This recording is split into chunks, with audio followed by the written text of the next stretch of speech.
আসসালামু আলাইকুম সকল দেশবাসী এবং সকল প্রবাসী কেমন আছেন?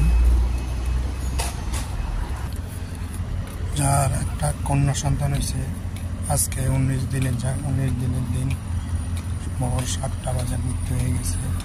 তো সকল প্রবাসী সকল দেশবাসী তার জন্য দোয়া করবেন। তো আজকে জোরের নামাজের পরে তার জানাজা, ইনশাআল্লাহ তার জন্য দোয়া করবেন, তার বাবা মার জন্য দোয়া করবেন। তো 18 দিন সে হাসপাতালে ছিল।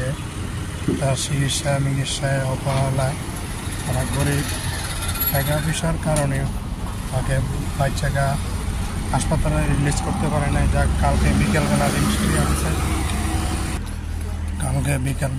করে আনছে। কালকে বিকেল যতক্ষণ টাইম সারা রাত ছিল মায়ের কাছে, মায়ে আদর্শ করছে, মায়ের বুকে দুধ খাওয়াইছে। এমনকি সকাল